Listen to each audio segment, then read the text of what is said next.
धनतेरस पर जहानाबाद के बाजार में खरीदारों की उमड़ी भीड़। महंगाई के बावजूद भी लोगों ने क्षमता के अनुसार की खरीदारी। बर्तन बाजार में उमड़ी सबसे अधिक भीड़। जहानाबाद जेल में अधिकारियों ने की छापेमारी। जब्त किए गए 7 मोबाइल फोन और चार्जर। शहर में अवैध निजी क्लिनिक संचालित रहने के खिलाफ लोगों ने किया सड़क जाम। कार्रवाई करने के आश्वासन के बाद समाप्त हुआ जाम। समाज सेवी सुदर्शन यादव का अनशन चौथे दिन भी रहा जारी।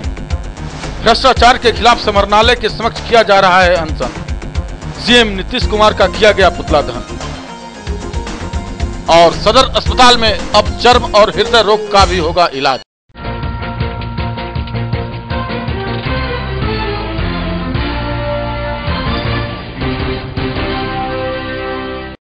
जहानाबाद शहर में उमड़ी यह भीड़ है खरीदारों की।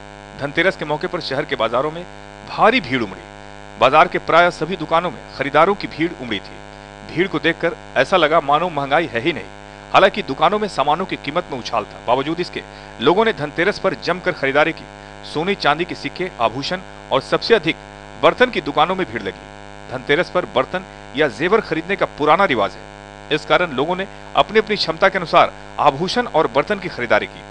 परंपरा के अनुसार धनतेरस के दिन ही झाड़ू की खरीदारी करते हैं। इस कारण झाड़ू की भी लोगों ने खूब खरीदारी की। बाजार में 20 रुपए से लेकर 50 रुपए तक झाड़ू की बिक्री हुई। रंगीन लाइटों की बिक्री की भी धूम मची रही। शहर की कई इलेक्ट्रिकल दुकानें रंग बिरंगी लाइटों से सजी थी, जहां लोगों ने खरीदारी की। चंदन मिश्रा, आजकल के लिए।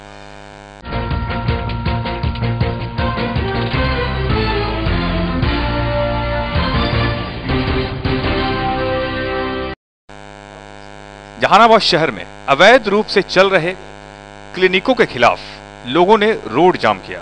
लोगों का आरोप है कि विंध्यवासिनी मार्केट में एक क्लिनिक है जो भ्रूण हत्या का काला कारोबार करती है और भ्रूण हत्या कर गली में फेंक दिया जाता है, जिससे मोहल्लेवासी आजीज हैं। साथ ही उसके सामने भी अवैध रूप से एक क्लिनिक चलने की बात कही गई और रोड जाम किया गया। बाद में एसडीओ और सीएस ने दोनों क्लिनिक में छापेमारी कर जांच की और कार्रवाई करने की बात कही। चंदन मिश्रा, आजकल के लिए। विंध्यवासिनी मार्केट के ऊपर एक क्लिनिक है, प्राइवेट नर्सिंग होम है और बराबर जो है कि अवर्सन वगैरह करके भ्रूण हत्या मामला वही है। और ऊपर से जो है कि पीछे गली में बिक देता है और उसको छुपाने के चलते ऊपर कितना कचरा गंदा वगैरह है, लैट्रिन वगैरह सब गिराया हुआ है। और हम लोग हमेशा परेशान रहते हैं। उसको बराबर जाकर चेताते हैं, लेकिन फिर भी उसको किसी तरह का कोई असर नहीं होता है। तो हम लोग प्रशासन से ये मांग करते हैं कि इस तरह से नाजायज़ ढंग से जो भी क्लिनिक चल रही है, अब भ्रूण हत्या को जो भ्रूण हत्या कर रहा है उसको रोकने के लिए सरकार, जहानाबाद की प्रशासन कठोर से कठोर कदम उठाए। जानकारी दी गई कि एक विंध्यवासिनी मार्केट के पीछे जो गली है उसमें कुछ गंदगी है और कुछ एक छोटा सा नवजात शिशु का स्ट्रक्चर कहिए उसको, जिसका हाथ पैदा हुआ था, देता हुआ था। वो तो नाली में से पता नहीं चला, लेकिन लोग काफ़ी आकर्षित थे कि ये रेगुलर इस तरह घटनाएँ इस क्लिनिक से होती है। हम लोग आए हैं, लोगों को समझा बुझा के गाँव हटाए हैं। अभी सीएस मैडम आई हैं, जांच कर रही हैं कि वो किसी क्लिनिक जो चल रहा है वो वैध है अवैध है, उसमें जो प्रैक्टिशनर है वो सही डिग्री वाले हैं कि नहीं। जाँच के बाद समझ जा रही है सर। यहाँ उसकी जाँच कराई है कि सिविल सर्जन साहब को आदेश दिया गया डीएम साहब वगैरह सभी की जांच कराने के लिए, उसका सर्वे कराने के लिए, और जो भी अवैध क्लिनिक संचालित हो रहे हैं उस पर निवारण भी कर रही है सर। जो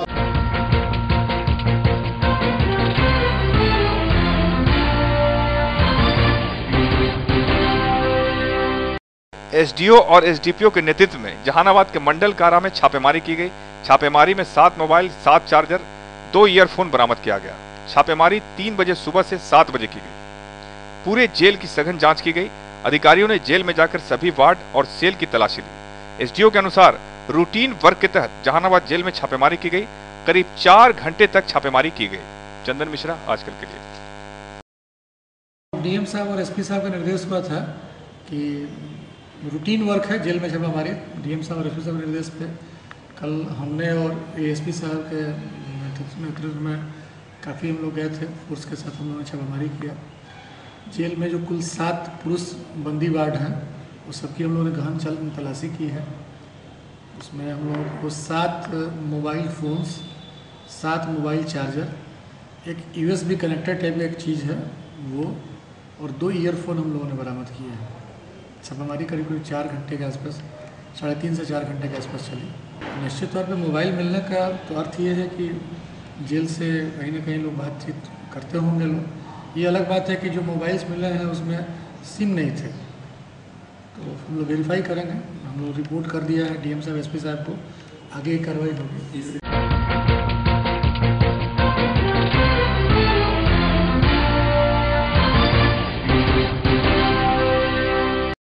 श्री बीघा के सुदर्शन यादव 4 दिनों से समाहरणालय के समक्ष अनशन पर बैठे हैं।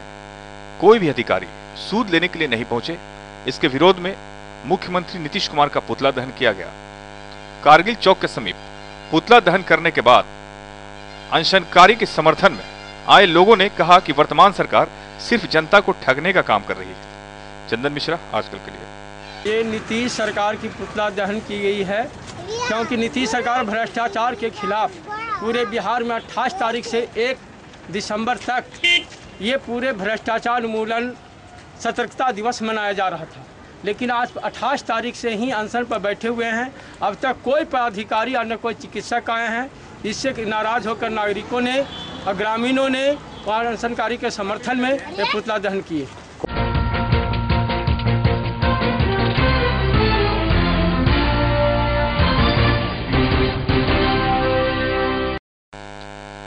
अब जहानाबाद सदर अस्पताल में चर्म रोग और हृदय रोग का इलाज संभव हो सकेगा।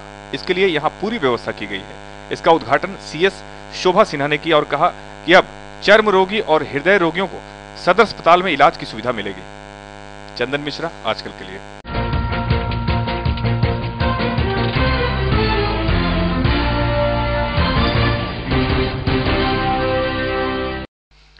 तेईस नवंबर को जहानाबाद में राष्ट्रीय लोक अदालत का आयोजन होने वाला है। यह एक बड़ा आयोजन होगा। इस कारण अभी से ही इसकी तैयारियां शुरू कर दी गई है। तैयारियों के क्रम में ही जहानाबाद टाउन हॉल में एक महत्वपूर्ण बैठक हुई।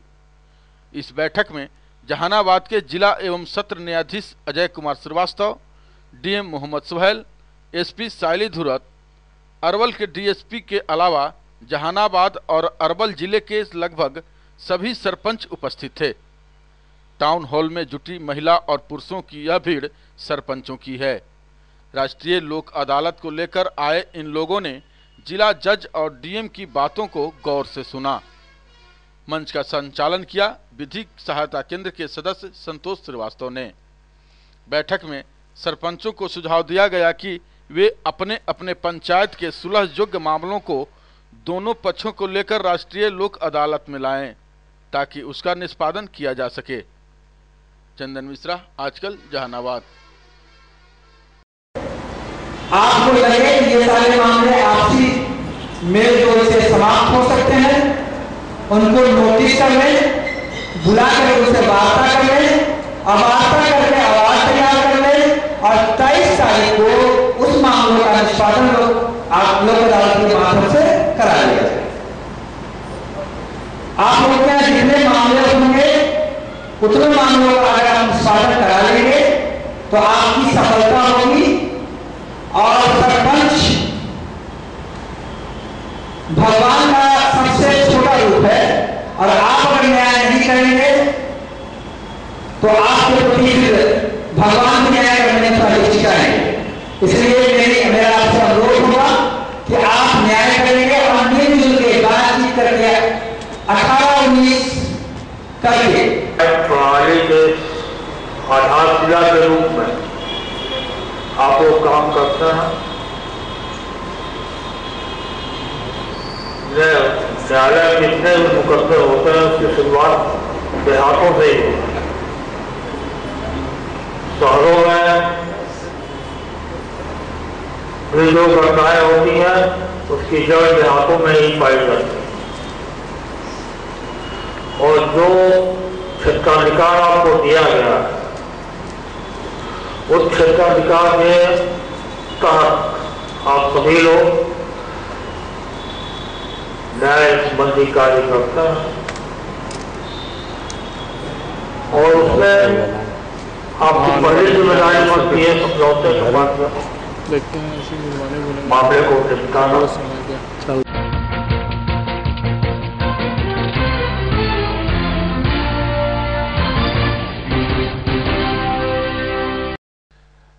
ऐनवा गांव में केंद्रीय विद्यालय स्थापित करने का मार्ग प्रशस्त हो गया है। जिला प्रशासन और केंद्रीय विद्यालय की सेंट्रल कमेटी ने इसके लिए मंजूरी दे दी है। कई वर्षों से ऐनवा गांव में केंद्रीय विद्यालय खोलने को लेकर ऊहापोह की स्थिति बनी हुई थी। पूर्व में करीब 3 साल तक ऐनवा में केंद्रीय विद्यालय का संचालन भी हुआ था। बाद में विद्यालय बंद कर दिया गया था। स्थायी भवन के लिए जमीन की तलाश की जा रही थी। हालांकि ऐनवा के ग्रामीणों ने 4 एकड़ 71 डिसमिल जमीन विद्यालय के लिए दान में दिया था। बावजूद इसके मामला अधर में लटका हुआ था। अंततः जिला प्रशासन के अधिकारियों और केंद्रीय विद्यालय की सेंट्रल कमेटी ने बारी बारी से स्थल का निरीक्षण किया और ऐनवा में ही विद्यालय बनाने की स्वीकृति दी। डीएम ने इसकी पुष्टि करते हुए कहा कि दान दी गई जमीन की जमाबंदी रसीद काटने का आदेश दिया गया है और शीघ्र ही निर्माण कार्य शुरू किया जाएगा। इस निर्णय का ऐनवा गांव के लोगों ने पुरजोर स्वागत किया है। गांव में केंद्रीय विद्यालय खुलने का रास्ता साफ हो जाने से ग्रामीणों में खुशी है। ग्रामीणों ने इसके लिए स्थानीय न्यूज चैनल खबरों में आजकल की भी प्रशंसा की है। ग्रामीणों ने कहा है कि ऐनवा गांव में विद्यालय के लिए जमीन उपलब्ध रहने के बावजूद स्कूल नहीं खोले जाने को लेकर कई सवाल उठाए थे। सरकार और प्रशासन का ध्यान आकृष्ट कराया था, जिसके सार्थक नतीजे आज देखने को मिले। चंदन मिश्रा, आजकल के लिए। हाँ, तो सब ऐसा चीज ही था कि हाँ 1997 में ही ओपनिंग हुआ था। 1997 में ओपनिंग हुआ था। उसके बाद कुछ कारण से यहाँ चला गया था। 2001 में शायद चला गया था। उसके बाद अभी तक केंद्रीय विद्यालय आने का कोई नाम ही नहीं था। कोई नाम ही निशान कहा था कि यहाँ कोई ज़मीन ही नहीं है, कैसे कैसे लफड़ा है। लेकिन ऑलरेडी यहाँ के गाँव के लोग अपने बेस कीमती ज़मीन देकर एक जगह करीब 5 एकड़ ज़मीन यहाँ केंद्रीय विद्यालय के लिए डोनेट किए, बिना कोई किसी तरह कोई शर्त के। और उसके बाद भी यहाँ के जो प्रशासन थे या जो यहाँ के जो राजनीतिक जो शक्ति का प्रदर्शन होता है, उसके तहत राजनीतिकरण किया गया इस धरती पर, इस धरती के लिए। इसके लिए हम संघर्ष बीच में आवाज़ उठाए थे। हमारे पूरे गांव की जनता आवाज़ उठाए थे। इसमें आपको हम 2 साल पहले बुलाए भी थे। आजकल टीवी चैनल स्पेशल, हम उसका आभारी हैं जो आजकल टीवी यहाँ आकर यहाँ की जनता को और इस ज़मीन के वाली जो विवाद हुआ था कि केंद्रीय विद्यालय आना है, उसके लिए जो आंदोलन स्टार्ट हुआ था, उसके लिए पूरे जहानाबाद में रिप्ले करके कम से कम जहानाबाद जनता को यह दिमाग दे दिया कि नहीं, जहानाबाद में केंद्रीय विद्यालय के लिए ज़मीन है। जबकि हमेशा बार बार कहा था पदाधिकारी की तरफ से कि जहानाबाद में केंद्रीय विद्यालय जाने के कगार पर है, ज़मीन नहीं मिलने के कारण जाने के कगार पर है। वाले लोग बहुत खुश हैं। यहाँ केंद्रीय विद्यालय पहले भी चला था यहाँ 3-4 वर्ष, लेकिन किसी राजनीतिक प्रेरित के चलते यहाँ से विद्यालय चला गया था।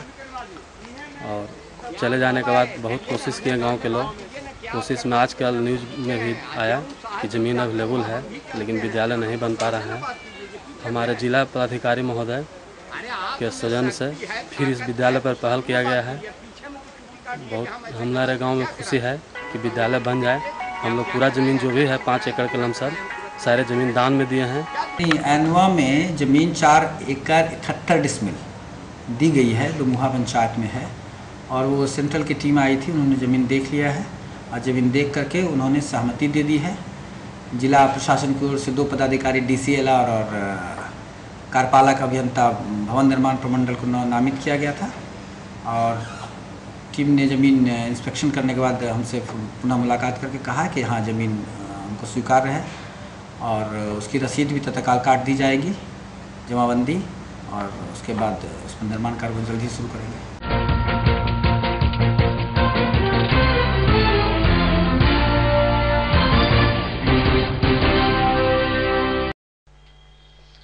जहानाबाद समानालय स्थित ग्राम प्लेक्स भवन में जनता के दरबार में जिलाधिकारी कार्यक्रम के तहत डीएम मोहम्मद सुहेल ने फरियादियों की समस्याएं सुनी। इस जनता दरबार में कई लोग अपनी अपनी समस्याएं लेकर आए थे। लोगों ने समस्याओं से संबंधित आवेदन डीएम को दिया। जनता दरबार में ऑन स्पॉट कई मामलों का निष्पादन किया गया। कई मामलों को निपटाने के लिए डीएम ने संबंधित विभाग के अधिकारियों को निर्देश दिया।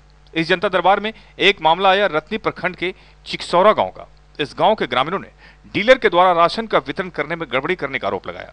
किसी ग्रामीण को 2 माह तो किसी को 3 माह से राशन नहीं दिए जाने की शिकायत लेकर लोग आए थे। इस मामले को डीएम ने गंभीरता से लिया और डीलर रामाशीष सिंह पर लगाए गए आरोप की जांच कर समुचित कार्रवाई करने का निर्देश एडीएसओ को दिया। चंदन मिश्रा, आजकल के लिए।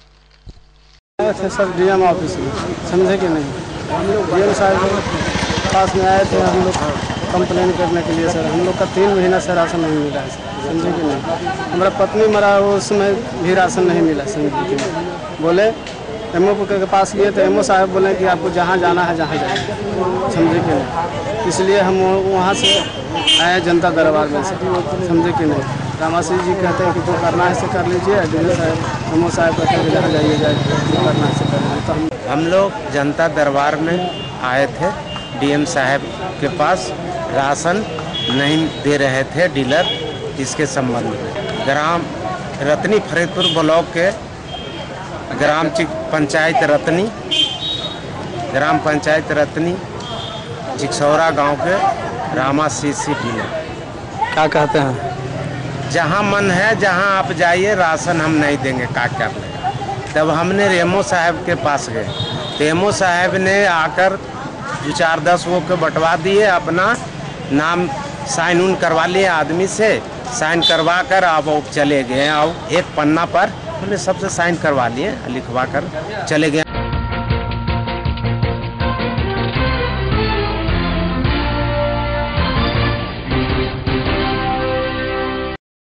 जहानाबाद शहर की सड़कों पर अपने अपने सिर पर कलश लेकर जा रही ये महिलाएं हैं पुनीत बिघा गांव की। ये महिलाएं गांव से यहां आई और ठकुरवारी स्थित दरधा जमुना नदी के संगम से कलश में जल भरकर वापस अपने गांव लौट गई। पुनीत बिघा गांव स्थित मंदिर में श्री हनुमान जी की मूर्ति स्थापित की गई है और समारोह आयोजित कर प्राण प्रतिष्ठा किया जाना है। प्राण प्रतिष्ठा को लेकर ही गांव की महिलाएं और पुरुषों ने कलश यात्रा निकाली। इस यात्रा में डीजे पर बज रहे धार्मिक गीतों के धुन पर युवक थिरक रहे थे। चंदन मिश्रा, आजकल, जहानाबाद।